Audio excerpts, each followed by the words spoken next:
자, 시장 전문가 연결돼 있군요. IBK 투자증권 영업부 박근형 부장입니다. 박 부장님. 네, 안녕하십니까? 네, 오늘도 심드렁한 시장인데 어떻게 분위기를 보고 계시는지요?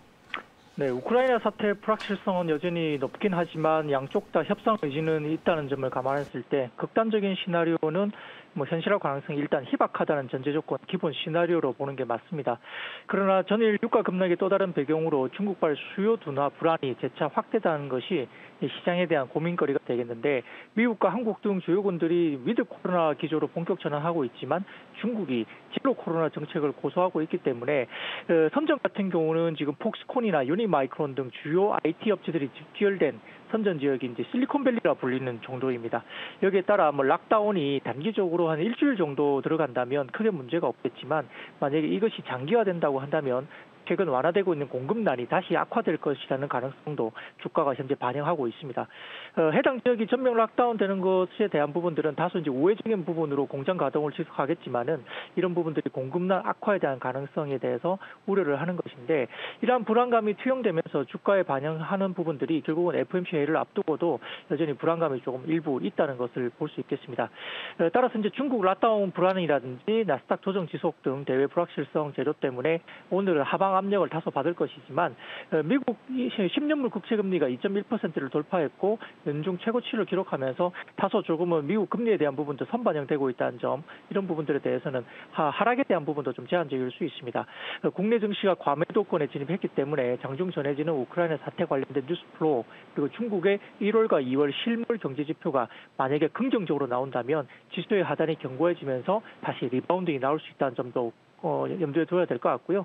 일단은 좀 정지가 됐지만 우크라이나 관련된 회의가 다시 시작되면서 좀 더 긍정적인 방향으로 간다고 하면 원자재 가격의 급락이라든지 이런 부분이 긍정적으로 작용할 수 있다는 점도 주목할 필요가 있겠습니다. 네. 자, 시장에 좀 대안적인 방어적인 기업이 혹시 눈에 보이는 게 있나요? 네, 우크라이나 사태가 만약에 긍정적으로 뉴스가 나온다 하더라도 단기적으로 관련된 여러 가지 원자재 관련된 부분에서 특히나 석탄, 가스 이런 부분들은 다소 조금은 제재가 좀 더 중장기화되면서 강세로 이어질 수 있습니다. 석탄이나 가스의 상승이 암모니아 강세로 이어지고 있고, 여기에 따라서 암모니아의 85%가 비료용으로 사용되고 있기 때문에 이와 관련된 수혜주를 찾는 것이 좀 좋을 것 같고요. 여기에 따라서 관련주는 유니드라는 종목입니다. 최근에 이제 요소수나 비료, 농산물이 강세일 수밖에 없는데 봄, 여름의 성수기이고요. 전체적으로 비료가 상당히 부족하고, 여기에 따라 올해 여름과 가을에 농산물 부족에 굉장히 점쳐지고 있는 가운데 염화칼륨 같은 경우도 강세입니다. 세계 비료 시장은 암모니아가 56%, 인산이 25%, 칼륨이 19%로 구성되어 있는데, 여기에 따라서 염화칼륨이 상당히 비싸게 거래되고 있고, 염화칼륨 2위, 3위 벨라루스나 러시아의 생산도 상당히 제한되고 있는 상황이기 때문에, 또한 벨라루스 같은 경우는 2월 16일 일부로 전체적으로 공급 불가를 선언한 상황입니다. 여기에 따라서 염화칼륨을 어떻게 확보하냐에 따라 여러 가지 부분에서 이제 업체별로 간극이 나타날 수 있는데, 염화칼륨이 급등하면서 가성칼륨 급등으로 이어지는 상황에서 이에 대한 유니드는 상당히 긍정적인 어떤 포지션을 갖고 있습니다. 유니드 같은 경우는 지금 1위 업체로서 염화칼륨을 대량 계약 구입을 했고, 전량 캐나다에서 수입하기 때문에 벨라루스나 러시아 의존도가 50%에 달하는 브라질이나 중국, 인도 경쟁사들은 염화칼륨을 구입하지 못하거나 비싸게 구입을 해야 되기 때문에 경쟁력이 떨어질 수밖에 없습니다. 여기에 따라 유니드가 좀 더 확실하게 부각될 수밖에 없는 상황이고요. 여기에 따라서 올해 매출액은 1조 4천억까지 추정되고 있고, 영업이익이 2,200억대로 추정이 되는데, 만약에 공급 부족이 상반기까지 이루어진다면 전년비 50% 이상의 영업이익 추가적인 상승도 나타날 수 있습니다.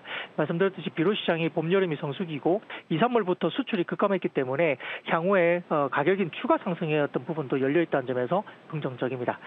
목표가는 13만 원까지, 손절가는 92,000원 말씀드리겠습니다.